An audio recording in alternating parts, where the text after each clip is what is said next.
de suite, magazine.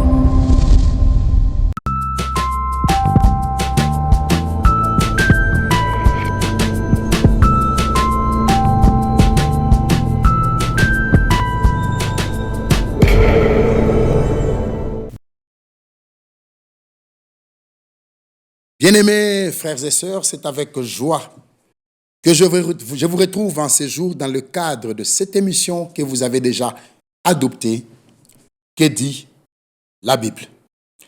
Le Seigneur nous a mis à cœur aujourd'hui de partager une pensée avec vous, une marche vaine, comme vous pourrez le voir à partir de la petite bande qui vous sera proposée sur l'écran. Une marche vaine. Il y a eu des hommes qui ont eu à marcher avec Dieu et il y a eu des hommes, pour mieux dire, qui ont marché utilement avec Dieu. Parmi eux, il y a Enoch, que tout le monde connaît. Laissez-moi prendre cet homme dans Genèse au chapitre 5.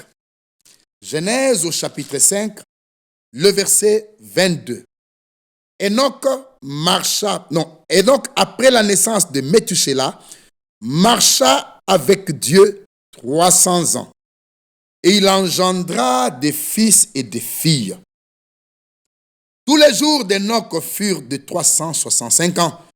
Enoch marcha avec Dieu, puis il ne fut plus, parce que Dieu l'ait pris, parce que Dieu l'avait enlevé. Remarquez que cet homme de qui il est dit qu'il marcha avec Dieu a dans l'entretemps mené une vie normale.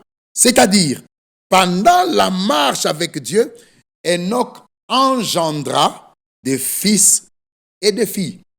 Donc, il était mari, il était père, responsable d'une famille, responsable d'un foyer, assumant ses devoirs conjugaux, mais marchant avec Dieu.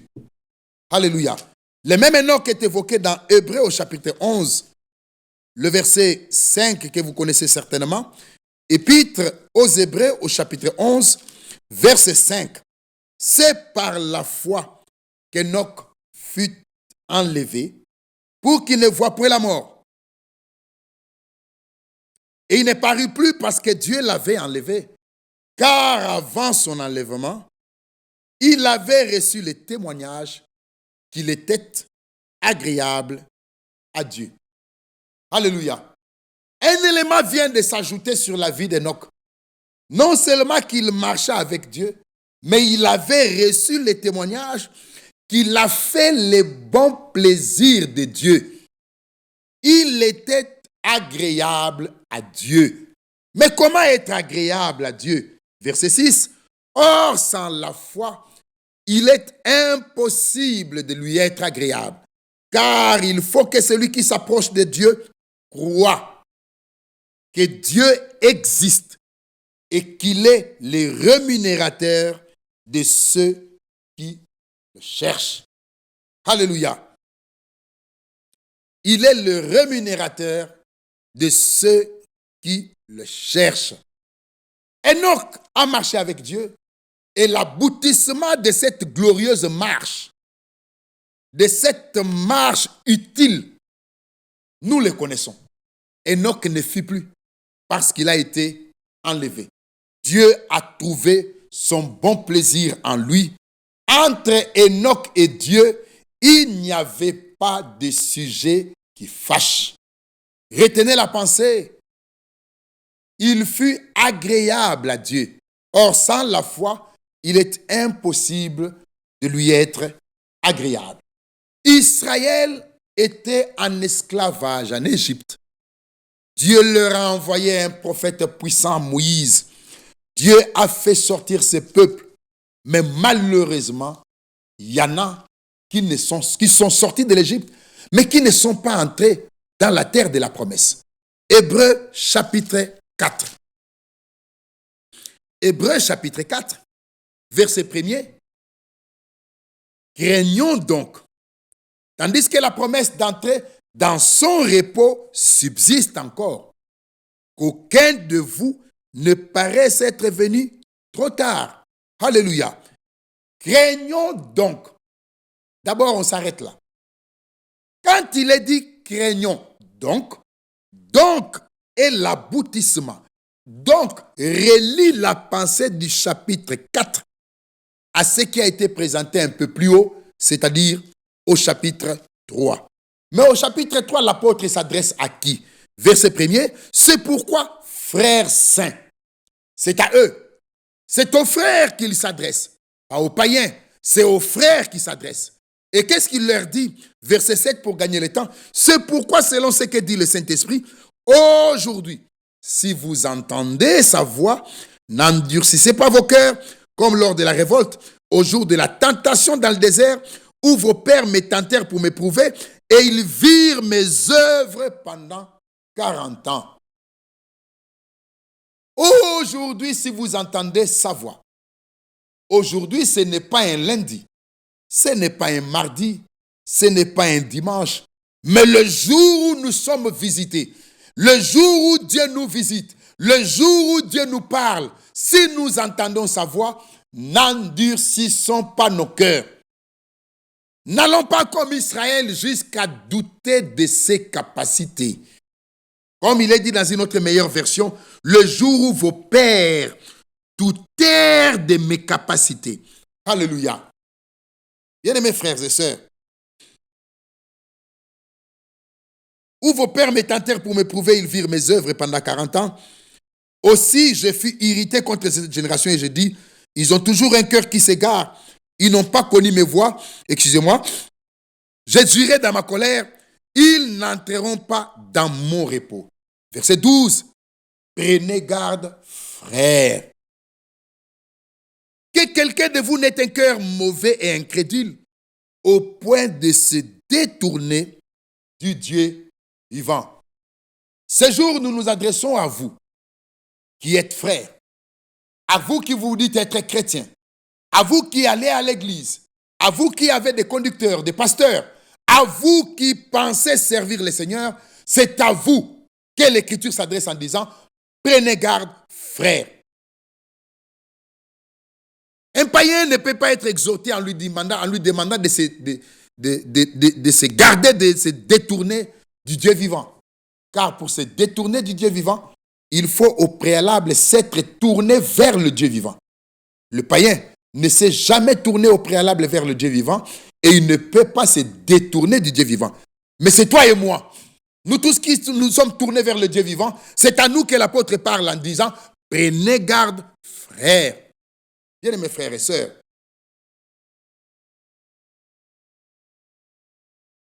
ça s'adresse aux frères, à ceux qui ont reconnu la visitation, à ceux qui ont reconnu notre aujourd'hui, à ceux qui ont compris que Dieu a visité encore une fois la terre à travers sa parole. Bien-aimés frères et sœurs, regardez avec moi. Israël, ce qu'ils ont vécu, Paul le décrit si bien dans 1 Corinthiens au chapitre 10, que vous connaissez certainement. Nous allons rentrer dans Hébreu. 1 Corinthiens chapitre 10.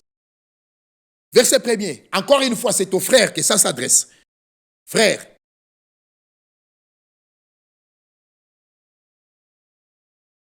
je ne veux pas que vous ignoriez que nos pères ont tous été sous la nuée, qu'ils ont tous passé au travers de la mer, qu'ils ont tous été baptisés en Moïse dans la nuée et dans la mer, qu'ils ont tous mangé les mêmes aliments spirituels et qu'ils ont tous bu les mêmes breuvages spirituels, car ils buvaient à un rocher spirituel qui les suivait, et ce rocher était Christ.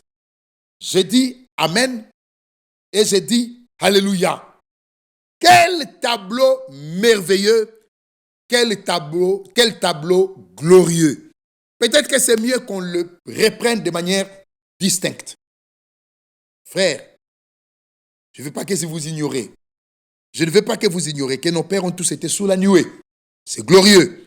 Qu'ils ont tous passé au travers de la mer. C'est glorieux. Ce qui s'est passé à la mer Rouge, c'était tellement puissant et glorieux que si la mer nous racontait, Frère, elle ne dira pas autre chose que ce que Moïse a mis par écrit.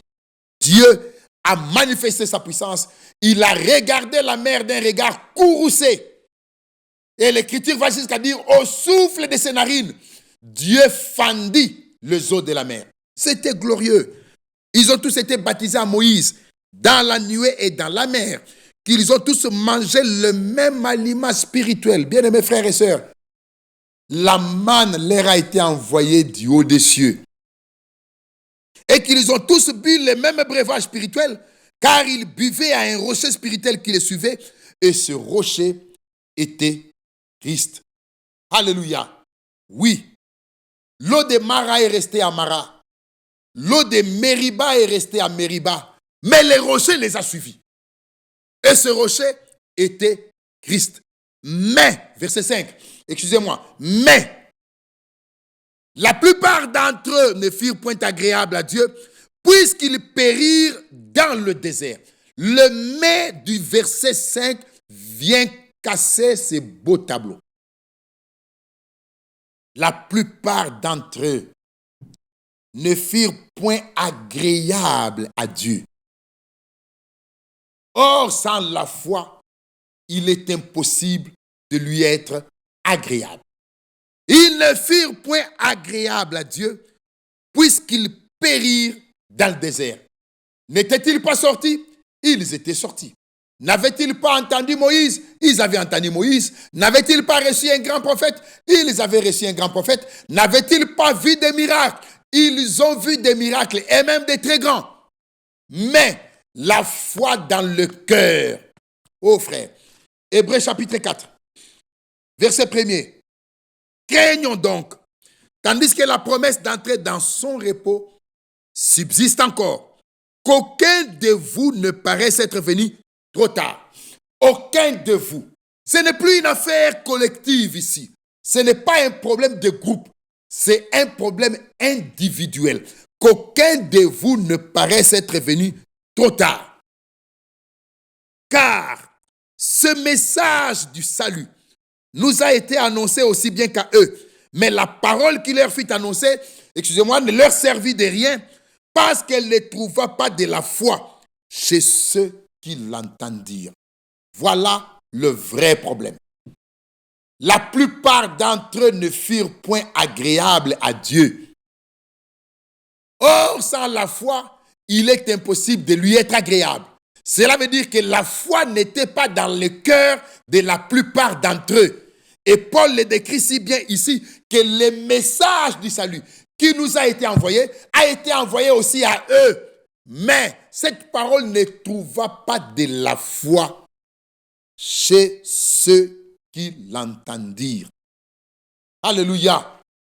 Bien-aimés frères et sœurs, le problème, ce n'était pas la parole. Elle était efficace. Elle l'est toujours.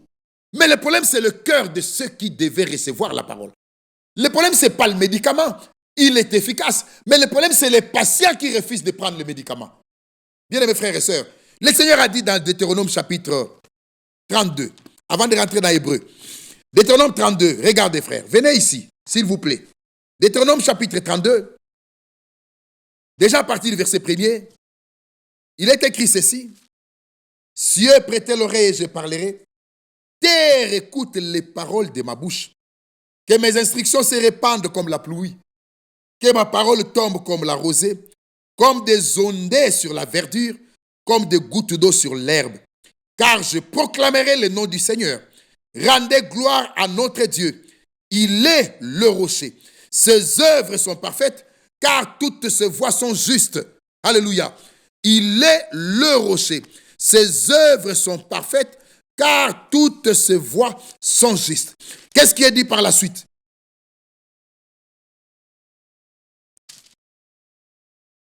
C'est un Dieu fidèle et sans iniquité. Il est juste et droit. S'ils se sont corrompus, à lui ne point la faute. La honte est à ses enfants, race fausse et perverse.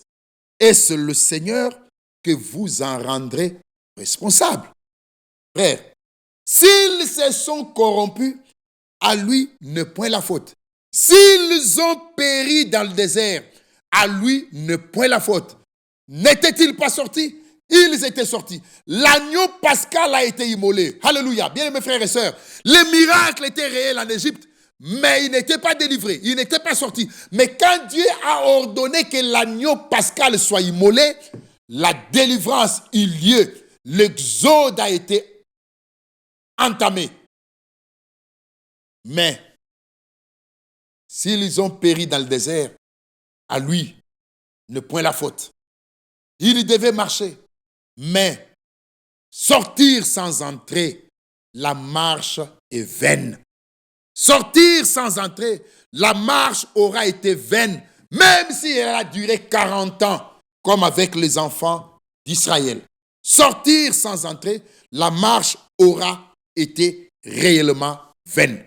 Regardez, au chapitre 3 où nous étions, remontons un peu. La Bible dit ceci, verset 12. Prenez garde, frères, que quelqu'un de vous n'ait un cœur mauvais et incrédule au point de se détourner du Dieu vivant. Mais exhortez-vous les uns les autres chaque jour, aussi longtemps qu'on peut dire aujourd'hui. Alléluia. Aujourd'hui, c'est le jour de la visitation. Aujourd'hui, ton aujourd'hui, mon aujourd'hui, c'est aujourd'hui. Quand nous sommes devant le Seigneur et que nous écoutons sa parole, c'est notre aujourd'hui. C'est là que nous devons croire. Aujourd'hui, si vous entendez sa voix, aujourd'hui, afin qu'aucun de vous ne s'endurcisse par la séduction du péché. Car nous sommes devenus participants de Christ. Pourvu que nous retenions fermement jusqu'à la fin l'assurance que nous avions au commencement. Pendant qu'il est dit, aujourd'hui, si vous entendez sa voix, n'endurcissez pas vos cœurs, comme lors de la révolte, qui furent en effet ceux qui se révoltèrent après avoir entendu sa voix, sinon tous ceux qui étaient sortis d'Égypte sous la conduite de Moïse. Et contre qui Dieu fut-il irrité pendant 40 ans, sinon contre ceux qui péchèrent et dont les cadavres tombèrent dans le désert. 1 Corinthiens chapitre 10 que nous avons lu. Et à qui jura-t-il qu'il n'entrerait pas dans son repos, sinon à ceux qui avaient désobéi? Restons un peu là. Chers amis, chers frères et sœurs, partout où vous nous suivez dans vos salons, restons un peu là. Il y en a qui connaissaient Moïse de nom. Il y en a qui avaient des affinités avec Moïse. Il y en a qui étaient de la même famille que Moïse. Il y en a qui ont vécu des choses. Il y en a même qui pouvaient être, qui étaient des services. Ils étaient de service. Ils étaient dans le sacerdoce. Mais, et encore mais pour la troisième fois, ils ne sont pas entrés. Avoir été avec Moïse ne suffisait pas. Avoir eu de bonnes relations avec Moïse, homme de Dieu, ne suffisait pas. Mais la foi dans le cœur n'a pas été trouvée. Bien mes frères, l'exemple le plus patent, gardez les doigts ici, c'est dans Exode 31. Exode chapitre 31, verset 1er. On va revenir dans Hébreu pour terminer. Le Seigneur parla à Moïse et dit, « Sache que j'ai choisi Betsaleel, fils d'Uri, fils de Hur, de la tribu de Juda. Je l'ai rempli de l'Esprit de Dieu, de sagesse, d'intelligence et de savoir pour toutes sortes d'ouvrages. Je le rendis capable de faire des inventions, de travailler l'or, l'argent et les reins, de graver les pierres à enchâsser, de travailler le bois et d'exécuter toutes sortes d'ouvrages. Et voici, je lui ai donné pour aide Oliab, fils d'Ahisamach, de la tribu de Dan. J'ai mis de l'intelligence dans l'esprit de tous ceux qui sont habiles, afin qu'ils fassent tout ce que j'étais ordonné. Alléluia. Bien mes frères et sœurs, Dieu a choisi des hommes qui devaient accomplir ce qu'il a ordonné à Moïse. Celui qui a choisi Moïse, celui qui a choisi Aaron, c'est le même qui a choisi Betsaleel, c'est le même qui a choisi Oholiab. Le même. Yahvé, le Dieu d'Israël. Mais regardez bien. Bezalel a fait le tabernacle avec tous ceux qui ont travaillé avec lui. Dieu l'avait rempli de l'Esprit de Dieu. Dieu l'avait rempli de sagesse, d'intelligence et de capacité, de savoir, malgré ce qu'il a fait, malgré qu'il a contribué, qu'il a construit le tabernacle, mais sur la liste de ceux qui sont entrés, je n'ai pas vu le nom de Bezalel, je n'ai pas vu le nom d'Oliab. Frère, ceci m'amène à comprendre qu'avoir de bonnes relations avec un homme, un serviteur de Dieu, travailler dans l'œuvre, prêcher l'évangile, contribuer à la construction du tabernacle, habiller les pasteurs, même lui offrir des véhicules, ça ne suffit pas. Cela n'a pas suffi pour Bezalel. Cela n'a pas suffi pour Oliab. Et c'est encore valable aujourd'hui. Ça ne suffit pas. Chacun doit réellement faire une vraie expérience avec Dieu. Rencontrer le Dieu Tout-Puissant. Faire l'expérience avec lui en commençant par la repentance sincère, passant par la conversion, jusqu'au baptême du Saint-Esprit pour être prêt à rencontrer le Seigneur Jésus à son retour. Sortir sans entrer, la marche aura été vaine, même si elle a pris 40 ans. Nous n'avons plus le droit de nous consoler du fait que nous soyons sortis, mais il faut qu'on entre. Oui, il faut qu'on entre. L'autre était sorti, ses filles étaient sorties, sa femme était sortie, mais elle est restée. Cette dernière est restée sur le chemin. Sortir sans entrer, la marche est vaine. Alléluia. La marche est vaine. Israël était sorti, mais la plupart d'entre eux ne furent point agréables à Dieu. Hébreux chapitre 3. Oh, bien-aimés frères et sœurs. Hébreux chapitre 3. Verset 18. Et à qui jura-t-il? Qui n'entrerait pas dans son repos, sinon à ceux qui avaient désobéi. Aussi voyons-nous qu'ils ne purent y entrer à cause de leur incrédulité. J'ai l'habitude de lire le verset 12 après le verset 19. Prenons cet exercice. Verset 19. Aussi voyons-nous qu'ils ne purent y entrer à cause de leur incrédulité. Verset 12. Prenez garde, frères, que quelqu'un de vous n'ait un cœur mauvais et incrédule au point de se détourner du Dieu vivant. Alléluia. Bien-aimés frères et sœurs, c'est tellement fort que nous devons nous arrêter. Sortir de l'enthousiasme, sortir du formalisme religieux, sortir des habitudes, nous arrêter et nous regarder. Comme le dit l'Écriture, examinez-vous vous-même. Examinons-nous nous-mêmes. Frères bien-aimés, l'incrédulité ne leur a pas été favorable. S'ils ne sont pas entrés, ce n'est pas à cause de leurs offrandes. Ils offraient des offrandes, ils offraient des sacrifices. Mais l'incrédulité, frère, l'incrédulité va avec la désobéissance. Comme il est dit au verset 18, à ceux qui avaient désobéi. Regardez que la pensée qui est au verset 19, la même pensée est au chapitre 4. Au verset 6. Puisqu'il est encore réservé à quelques-uns d'y entrer, et que ceux à qui d'abord la parole a été faite, la promesse a été faite, n'y sont pas entrés à cause de leur désobéissance. Ils ne sont pas entrés à cause de leur désobéissance. Chapitre 4, verset 6. Ils ne sont pas entrés à cause de leur incrédulité. Chapitre 3, verset 19. C'est puisque l'incrédulité et la désobéissance amènent au même résultat. L'incrédulité et la désobéissance marchent de pair, comme l'obéissance et la foi.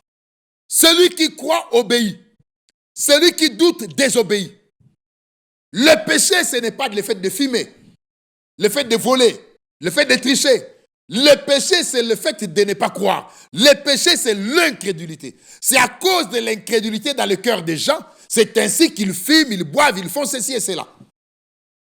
C'est leur incrédulité qui a entraîné la désobéissance qui les a empêchés d'entrer.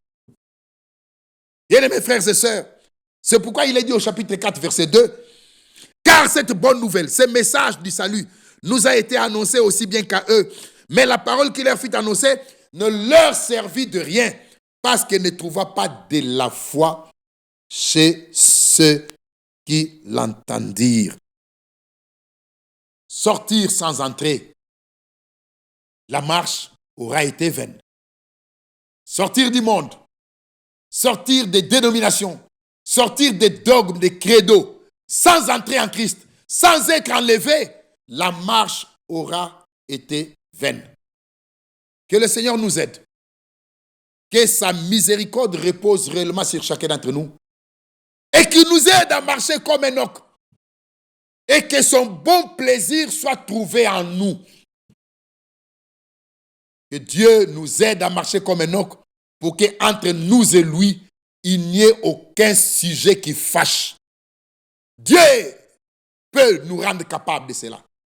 Il suffit d'y aller avec un cœur sincère et un cœur de foi. Que l'incrédulité ne se retrouve point dans notre cœur. Imaginez-vous comme on l'a dit dans Deutéronome 32. S'ils se sont corrompus, à lui ne point la faute. Et c'est au Seigneur que vous en rendrez responsable. Et c'est le Seigneur que vous en rendrez responsable. Dieu parle et convoque la terre. Du soleil levant au soleil couchant, Dieu parle, il parle. Mais la parole que Dieu prononce, est-ce qu'elle trouve de la foi sur la terre? Est-ce qu'elle trouve de la foi dans le cœur des hommes? C'est comme ça que, pour terminer, la préoccupation de Jésus dans Luc 18 était justement celle-là. Puisque ça me vient à l'esprit, laissez-moi vous lire ça pour terminer. Luc chapitre 18, verset 8. Je vous l'ai dit, il leur fera promptement justice. Mais quand le Fils de l'homme viendra, pas le Fils de Dieu, titre lié à la partie rédemptrice du plan de salut de Dieu, mais le Fils de l'homme, quand le Fils de l'homme viendra, titre lié à la partie prophétique du plan de salut de Dieu. Fils de Dieu, c'est le titre, c'est un titre lié à la partie rédemptrice du plan de salut de Dieu. Fils de l'homme, c'est un titre lié à la partie prophétique du plan de salut de Dieu. Le Seigneur savait que de la même manière que le Nouveau Testament a commencé par l'accomplissement des prophéties bibliques, le Nouveau Testament devait se terminer. Et nous disons, le Nouveau Testament se termine par l'accomplissement des prophéties bibliques. Alors, quand le Fils de l'homme, Dieu prophète, quand le Fils de l'homme viendra, trouvera-t-il la foi sur la terre? Pas les églises, il y en aura. Pas de prédicateurs, il y en aura. Pas des gens qui fréquenteront les églises, il y en aura. Mais la foi. Pas des intercesseurs, il y en aura. Pas de choristes, de chantres, il y en aura. Pas de diacres, il y en aura plein. Mais la foi. Trouvera-t-il la foi sur la terre?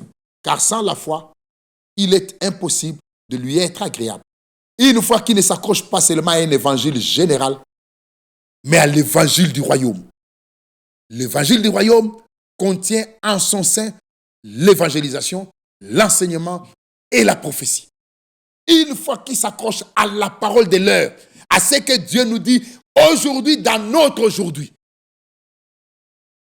Prenez garde, frères, qu'aucun de vous n'ait un cœur mauvais et incrédule au point de se détourner du Dieu vivant. Sortir sans entrer, la marche aura été vaine, même si elle a pris 70 ans. Que Dieu nous en préserve, que Dieu nous aide et que chacun aille réellement se réfugier en Christ et que l'œuvre du salut soit rendue parfaite en chacun d'entre nous jusqu'à ce que nous puissions rencontrer notre Seigneur Jésus-Christ dans les heures quand il reviendra pour nous chercher. Que la grâce de Dieu, sa miséricorde et sa bonté reposent sur chacun d'entre nous au nom de Jésus-Christ. Amen. À la prochaine.